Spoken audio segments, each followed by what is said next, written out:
Have you ever walked past someone every single day and never really saw them?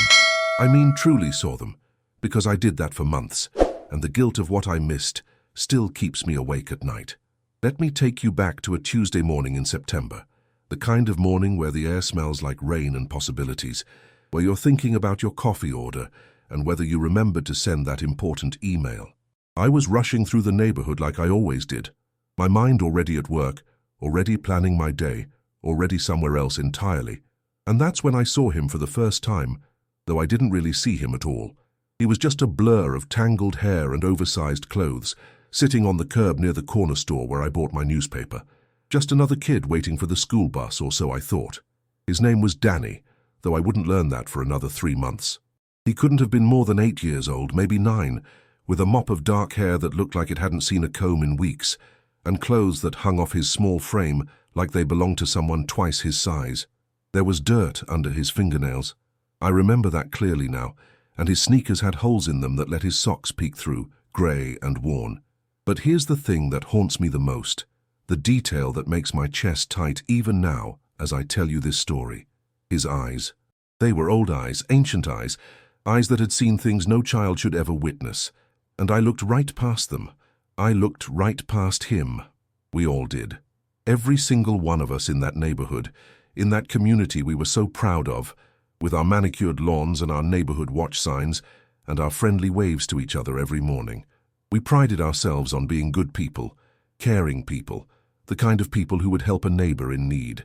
But we couldn't even see a child who was drowning right in front of us. I want you to understand something before I go any further into this story. I'm not telling you this to make you feel sorry for me or to absolve myself of the guilt I carry. I'm telling you this because I need you to understand how easy it is to miss what's right in front of you, how simple it is to walk past suffering when you're wrapped up in your own world, your own problems, your own comfortable bubble of existence. I was a good person. I am a good person. I volunteered at the local food bank twice a month. I donated to charity. I smiled at strangers. I held doors open. I did all the things that good people are supposed to do, but I walked past Danny every single day for months and never once stopped to ask if he was okay. Never once wondered why a child his age was always alone. Never once questioned why his clothes were always the same, always dirty, always too big.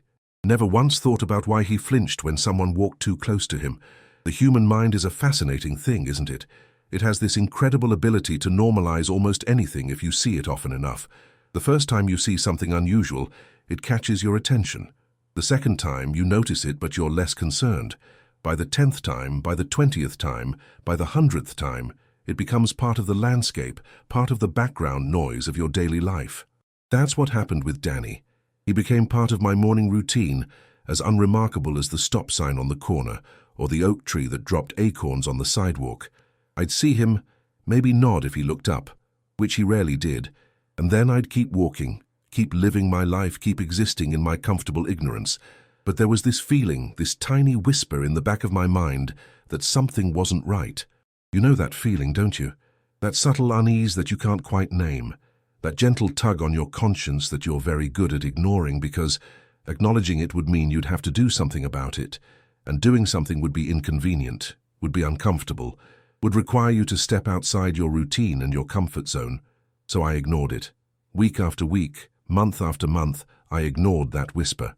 I told myself stories to make it okay. Maybe his parents worked early shifts. Maybe he preferred to wait outside. Maybe his family just had a more relaxed approach to cleanliness. Maybe. We tell ourselves so many maybes to avoid facing uncomfortable truths.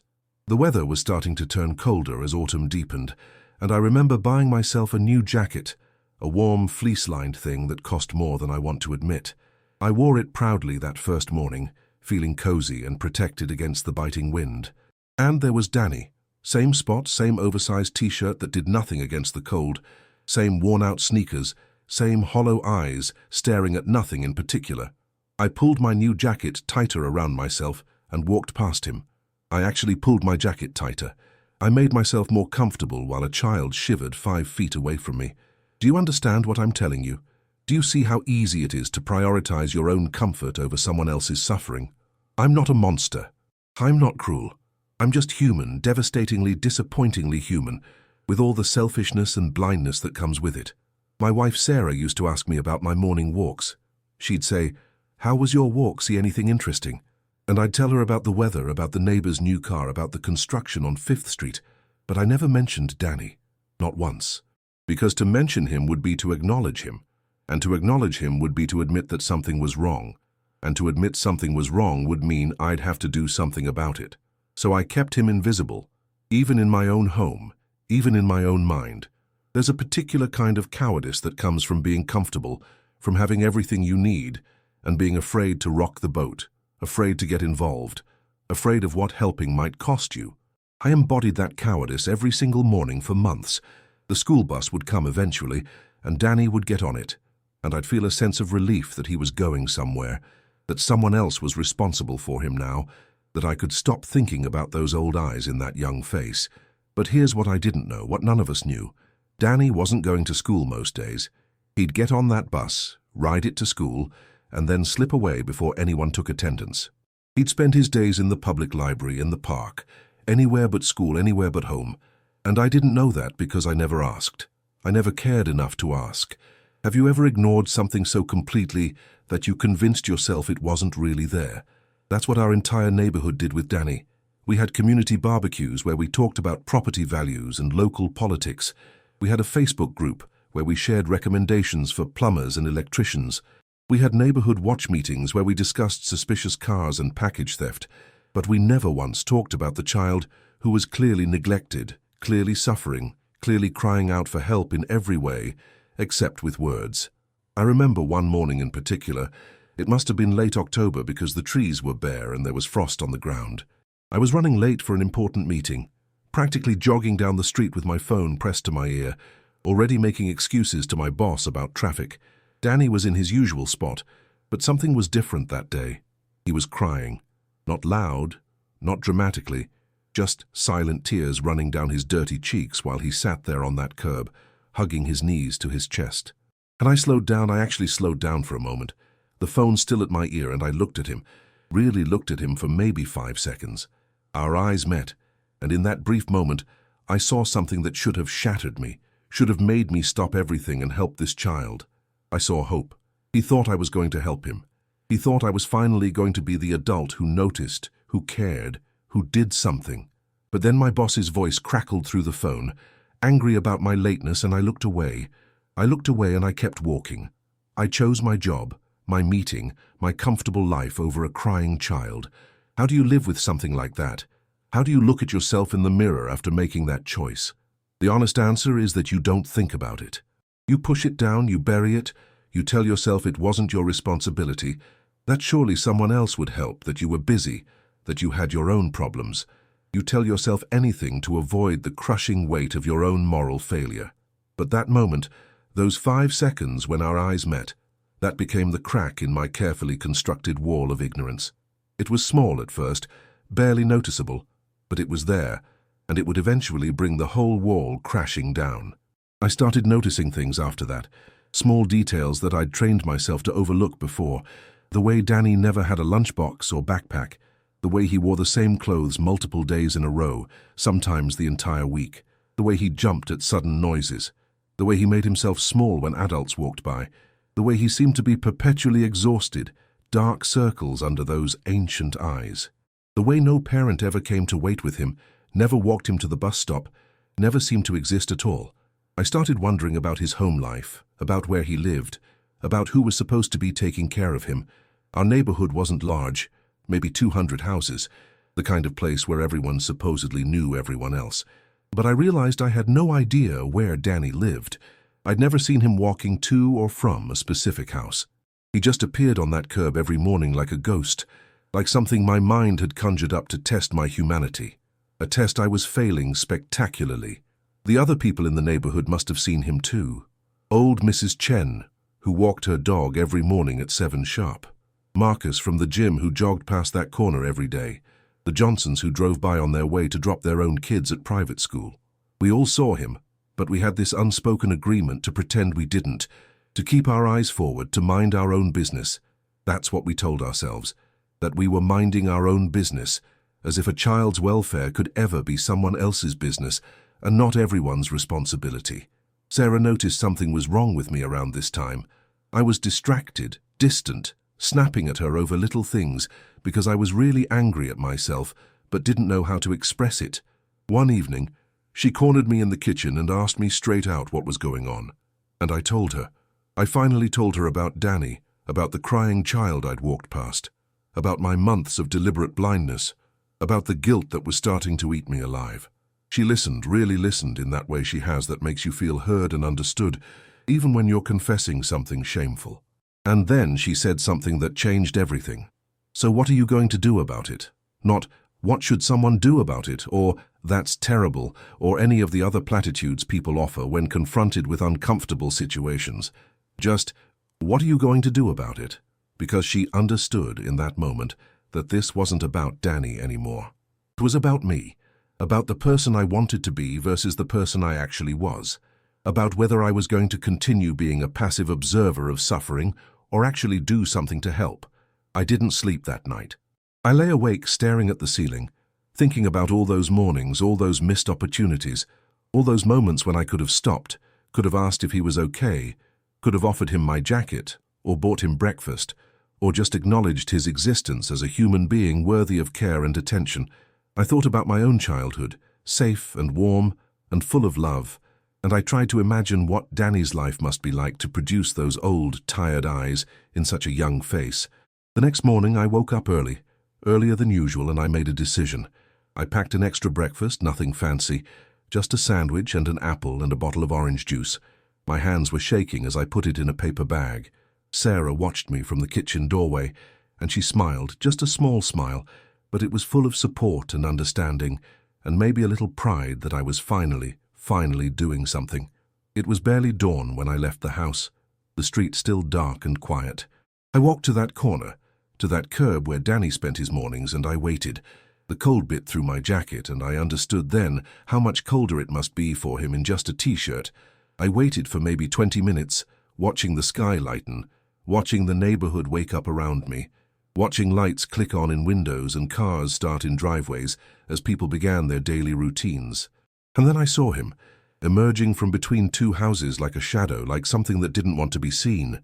He was walking slowly, his shoulders hunched against the cold, his breath coming out in white puffs in the frigid air. He hadn't seen me yet, and I watched him make his way to his usual spot on the curb, watched him sit down and pull his knees up to his chest, trying to conserve warmth, trying to make himself disappear. I walked over to him, my heart pounding so hard I thought he might hear it. I'd rehearsed what I was going to say 100 times in my head, but when I got close, when I stood there looking down at this small, scared child, all my prepared words evaporated. So I just sat down next to him on that curb, ignoring the cold concrete seeping through my jeans, and I held out the paper bag. He looked at me with suspicion, with fear, with confusion, like I was some kind of trap waiting to spring. And I realized in that moment how much adults had probably failed him already, how many reasons he had not to trust anyone, especially not a stranger offering him food. I didn't say anything at first. I just kept holding out the bag, keeping my movements slow and non-threatening. After what felt like an eternity but was probably only a minute or two, he slowly reached out and took it. His fingers were ice cold when they brushed against mine, so cold it made my chest ache. He opened the bag carefully, peering inside like he expected it to be empty or spoiled, and when he saw the sandwich and the apple and the juice, something happened to his face. It wasn't quite a smile, more like the memory of what a smile used to feel like, a ghost of happiness that flitted across his features before disappearing back into that careful blankness he wore like armor. He ate slowly, deliberately, like someone who wasn't sure when his next meal would come, savoring every bite. And I sat there with him in silence, watching the sun come up, watching the neighborhood wake up around us, watching the other commuters walk by with their coffees and their briefcases, most of them not even glancing our way, continuing the tradition of not seeing what they didn't want to see. When he finished eating, he carefully folded the paper bag and set it aside, and then he looked at me directly for the first time, really looked at me, and he whispered 2 words that broke my heart into 1,000 pieces. "Thank you." His voice was rough, like he didn't use it often, like speaking was something he'd almost forgotten how to do. And I wanted to say so many things, wanted to apologize for walking past him for months, wanted to ask him where he lived and why he was always alone and who was supposed to be taking care of him. But I knew that would scare him off, would make him run, would close whatever tiny door of trust had just cracked open between us. So I just nodded and said, "I'll be here tomorrow morning too." I don't know why I said that. It wasn't part of any plan, but it felt right. Felt like a promise I needed to make, to him and to myself. He didn't respond, just looked away, but I thought I saw something shift in his expression. Maybe relief, maybe hope, maybe just exhaustion at having to be so constantly vigilant and alone. The school bus came and he got on it like always, but this time he glanced back at me before climbing the steps. Just a quick look over his shoulder, checking to see if I was still there. If this had been real, or just another disappointment in a life full of them. I was true to my word. The next morning I was there again, and the morning after that, and the morning after that. I brought breakfast every day, different things to make sure he was getting variety, getting nutrition. Oatmeal in a thermos to keep him warm, peanut butter sandwiches with banana, hard-boiled eggs and toast, fruit and granola bars and small cartons of milk. It became part of my routine, but this time it was a routine built on actually seeing someone, on acknowledging his existence, on trying to help in whatever small way I could. It took almost 2 weeks before Danny started talking to me, beyond those 2 whispered words of thanks. It was little things at first, answering simple questions with single words or short phrases. Yes, he was in 3rd grade. No, he didn't like math. Yes, he liked stories. The library had good stories. He spent a lot of time at the library. That last one caught my attention, and I started asking gentle questions, never pushing too hard, never demanding answers, just opening doors that he could choose to walk through or not. And slowly, piece by piece, like putting together a puzzle made of pain and neglect, I started to understand what was happening to this child, what we had all missed, what we had all chosen not to see. Danny lived with his father in a small rental house 3 streets over, the one with the overgrown yard and the broken mailbox that I'd walked past 1,000 times without really seeing it. His mother had left when he was 5, just disappeared one day, and no one seemed to know or care where she'd gone. His father worked night shifts at a warehouse, which explained why Danny was always alone in the mornings, but the night shifts were just part of the story. The bigger part, the darker part, was that his father had severe depression and a drinking problem, a combination that meant Danny was essentially raising himself. There was rarely food in the house. His father would forget to do laundry, forget to make sure Danny had clean clothes or school supplies or any of the basic necessities that children need. He wasn't abusive, not in the physical sense, but neglect is its own kind of abuse, maybe worse in some ways because it's invisible, because it doesn't leave bruises that people can see and report. Danny had learned to fend for himself, to skip school when there was no food in the house so he could spend the day in the library where at least it was warm. He'd learned to make himself invisible, to not ask for help, to not expect anything from anyone, because expecting things just led to disappointment. He was 8 years old and he'd already learned that the world was a cold, indifferent place, where you couldn't count on anyone but yourself. And I had walked past this reality every single day for months. We all had. Every single adult in this neighborhood who claimed to care about community and looking out for each other.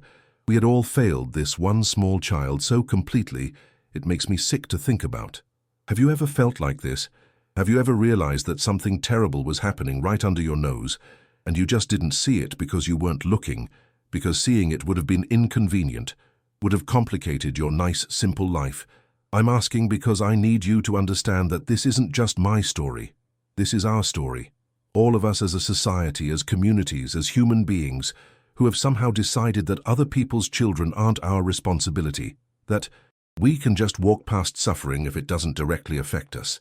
As the days turned into weeks and the weeks into a month, Danny started to open up more. He told me about school, how he felt stupid because he missed so many days and couldn't keep up with the lessons. He told me about the other kids who made fun of his clothes, who called him names, who wouldn't sit with him at lunch on the rare days he actually attended and had money for food.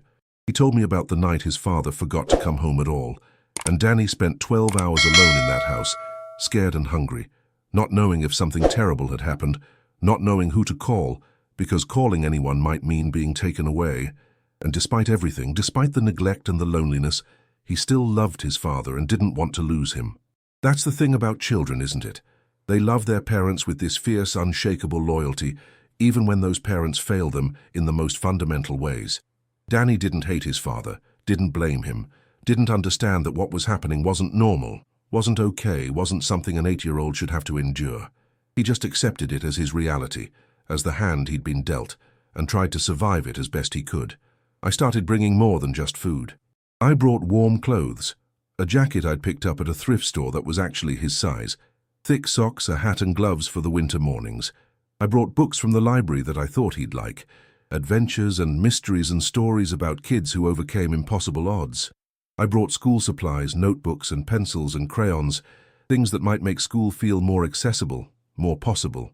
Danny accepted all of it, with that same quiet gratitude, that same disbelief that someone actually cared enough to think about what he needed. But I knew breakfast and clothes and books weren't enough. I knew that what Danny really needed was for someone to intervene in a more meaningful way, to get proper help for him and his father, to ensure he was safe and cared for and going to school regularly. And that meant I was going to have to do something that might destroy the fragile trust we'd built, might make Danny hate me, might take away the one good thing he had in his mornings. I was going to have to report this situation to the authorities. I agonized over this decision for days. Sarah and I talked about it endlessly, weighing the options, considering the consequences. What if they took Danny away and put him in foster care? What if the system failed him the way all the adults in his life had already failed him? What if his father, despite his problems, really was trying his best, and intervention would make things worse instead of better? But we kept coming back to the same undeniable truth. A child cannot raise himself, should not have to raise himself, and hoping things will magically get better without intervention is just another form of the willful blindness I'd already been guilty of for too long. So I made the call. I contacted Child Protective Services, gave them Danny's information, told them everything I'd learned, everything I'd observed, everything that pointed to a child in desperate need of help. The woman on the phone was kind but professional, explained the process, told me someone would investigate, thanked me for calling. And I felt like I was betraying Danny, even though I knew in my rational mind that this was the right thing to do, the necessary thing to do, the only thing that might actually save him. I didn't tell Danny what I'd done. I kept showing up every morning with breakfast, kept listening to his stories, kept being the stable presence I'd promised to be, and then one morning about a week after I'd made the call, he wasn't there. The curb was empty. The morning felt wrong without his small presence, and my heart sank into my stomach. I stood there for 20 minutes, waiting, hoping, praying that he would appear from between those houses like he always did, but he never came. I went home and I couldn't eat, couldn't focus, could barely breathe through the anxiety of not knowing what had happened. Had CPS intervened? Had something terrible happened? Had his father found out somehow and taken Danny away? Had I made everything worse? Sarah held me while I fell apart, while all the guilt and fear and regret poured out of me in great, gasping sobs. I had finally done something, finally tried to help, and now Danny was gone, and I had no idea if I'd saved him or destroyed whatever fragile stability he'd managed to create in his impossible situation. That day was the longest of my life. I couldn't work, couldn't think about anything except that empty curb and those old eyes and that whispered thank you.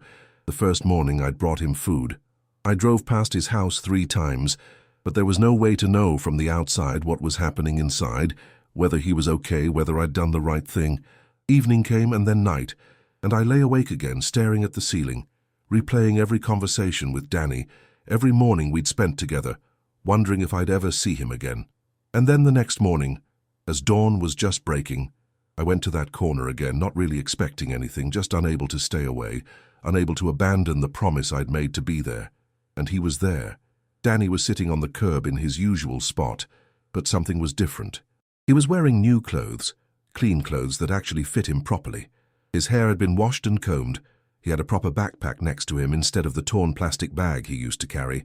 And when he saw me approaching, he smiled. It was tentative and uncertain, but it was real. The first genuine smile I'd ever seen on his face. I sat down next to him, my hands shaking, afraid to ask what had happened, afraid to break whatever spell had transformed him overnight. But I didn't have to ask because Danny started talking, the words tumbling out of him in a rush like he'd been saving them up, like he'd been waiting to tell someone who would understand. The social worker had come, he told me. She'd talked to him and his father. had seen the state of the house, had understood immediately that this was a family in crisis, but not a hopeless situation. His father had broken down, had admitted he needed help, had been scared and ashamed, but also relieved that someone finally saw what was happening and wanted to help rather than just judge. They'd connected his father with a counselor and a substance abuse program. They'd set up regular check-ins to make sure Danny was going to school and had food and clean clothes. They'd arranged for a neighbor, Mrs. Patterson, a kind elderly woman who'd been widowed for years and was grateful to have someone to care for, to check on Danny in the mornings and make sure he got to school. They'd given his father resources for financial assistance and job training so he could get a day shift and actually be present in his son's life. It wasn't perfect. It wasn't a fairy tale ending where everything was suddenly wonderful, but it was help. Real, tangible, systemic help that addressed the root problems instead of just the symptoms. And Danny understood somehow with that wisdom that suffering had forced upon him too young, that I was the one who'd made that call.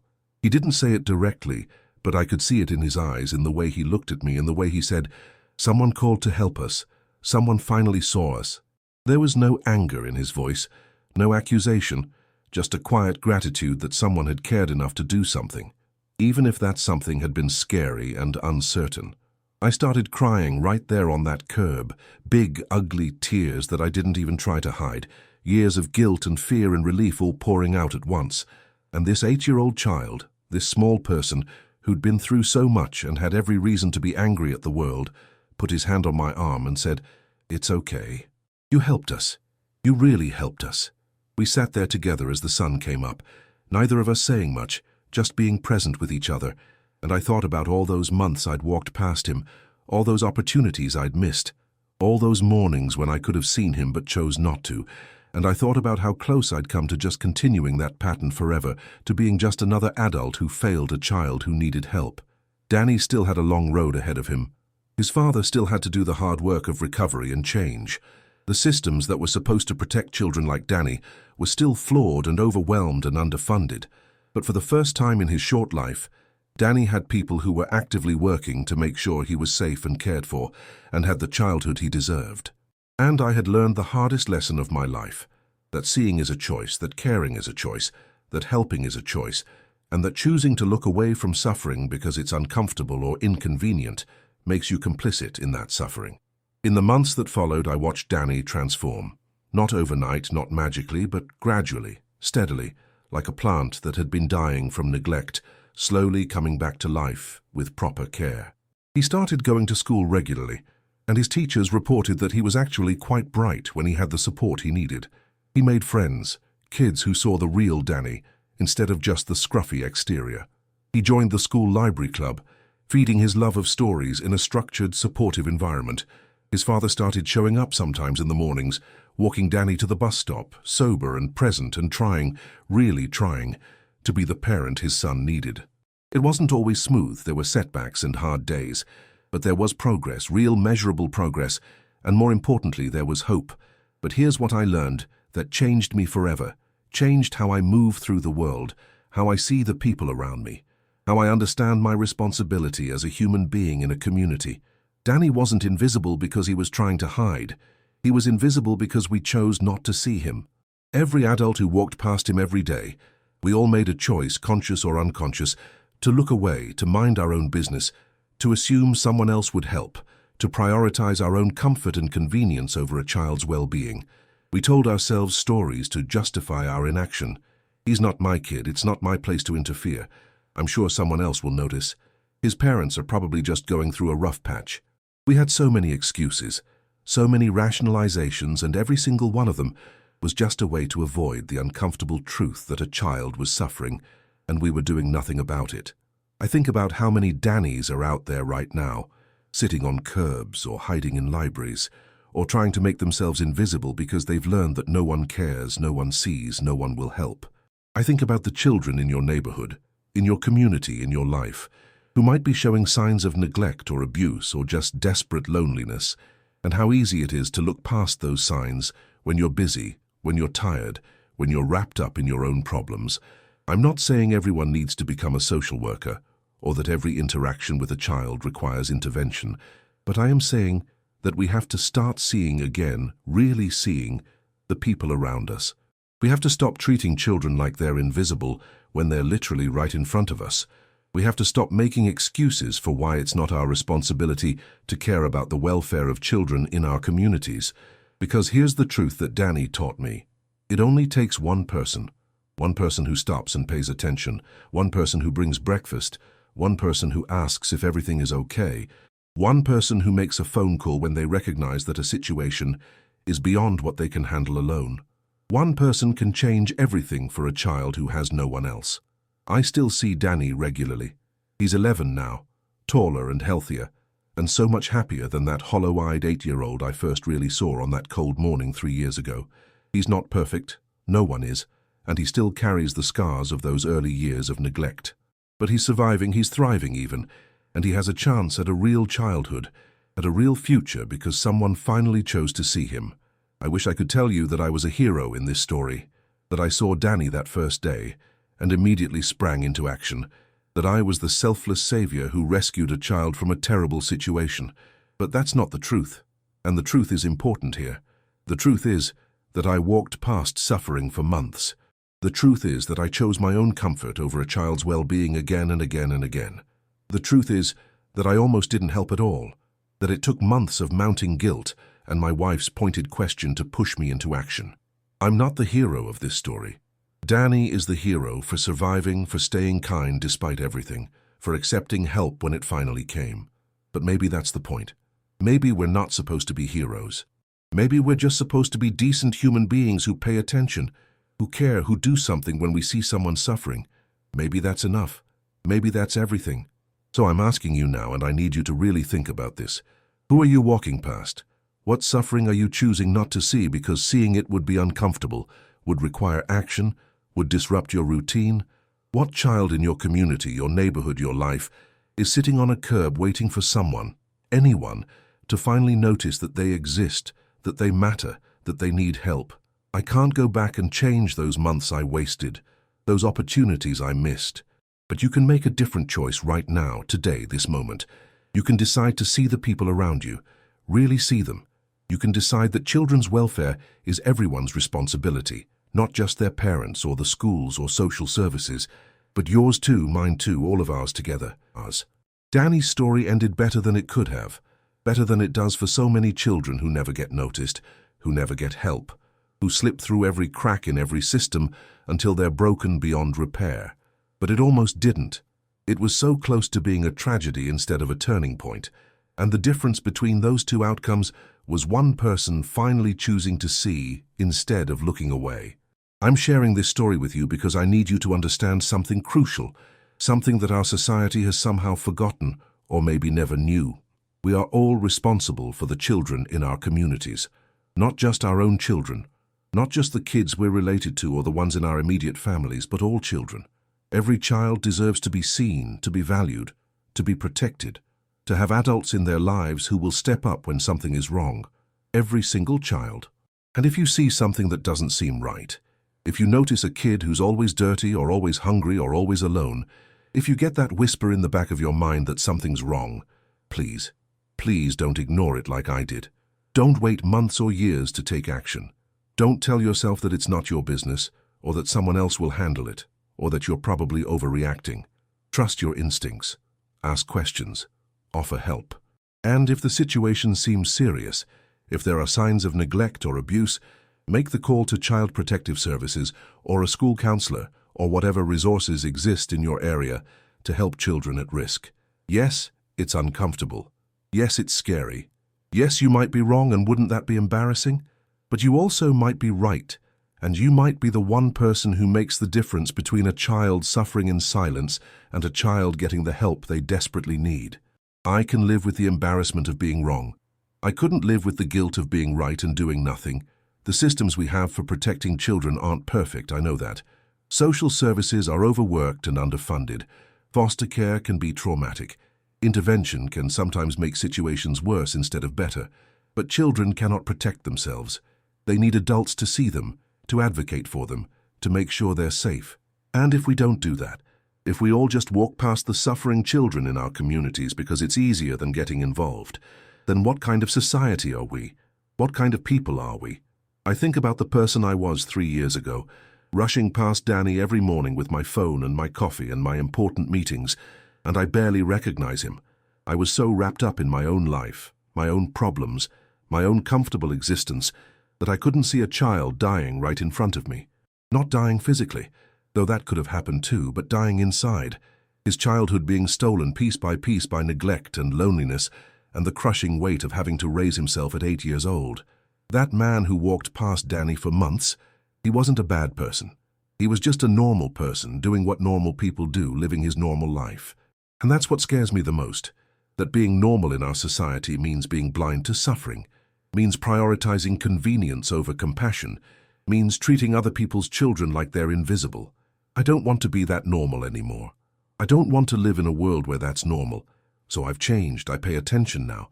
I see the people around me, really see them, especially the children.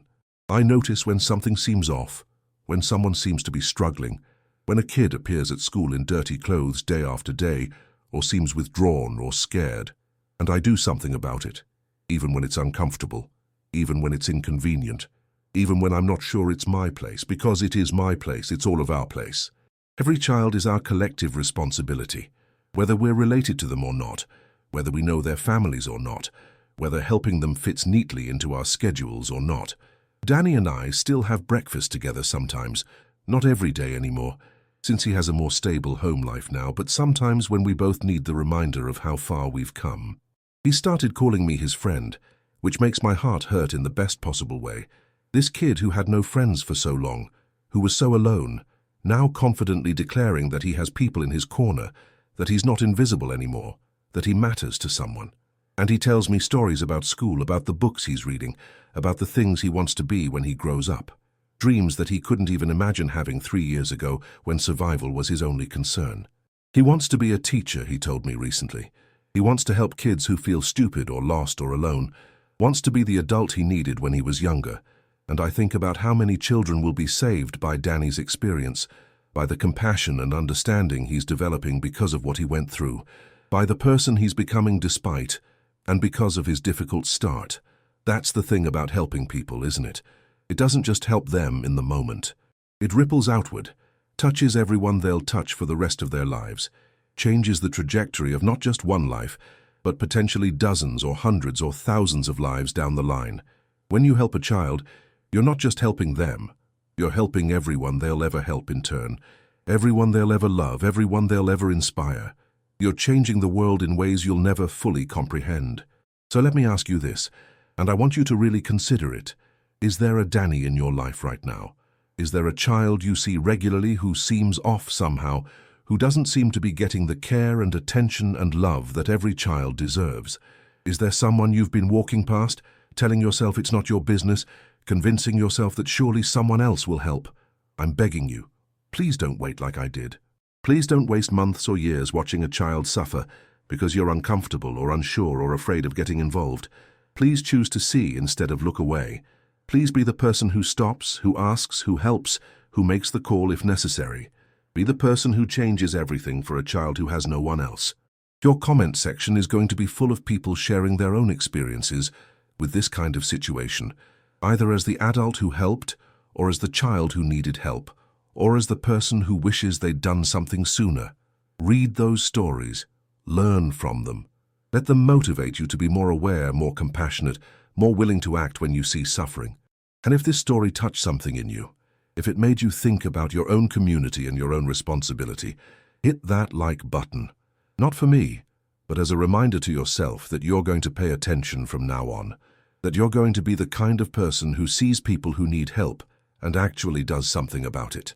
Subscribe to Through My Eyes for more stories that challenge you to see the world differently, to be better, to care more deeply about the people around you. These aren't easy stories, but they're important stories, and I'm committed to sharing them because I believe we can all do better, be better, if we just open our eyes and choose to see. Turn on that notification bell, because I'm going to keep telling stories that matter, stories that make you uncomfortable in all the right ways, stories that remind you that we're all in this together and that every single one of us has the power to change someone's life just by choosing to pay attention. And please leave a comment below sharing your own thoughts on this. Have you ever missed something important because you weren't paying attention? Have you ever helped a child who needed it? Have you ever been that child who needed help? What are you going to do differently after hearing Danny's story? I want to hear from you because these conversations are how we change our culture, how we shift from being a society that looks away from suffering to being a society that actively works to prevent it. Remember, you don't have to be perfect. I wasn't. I messed up for months before I got it right. But you do have to try, you do have to care. You do have to be willing to see what's right in front of you and do something about it. That's all it takes to change a life. One person who chooses to see instead of looking away. Be that person. The Dannys of the world are counting on us.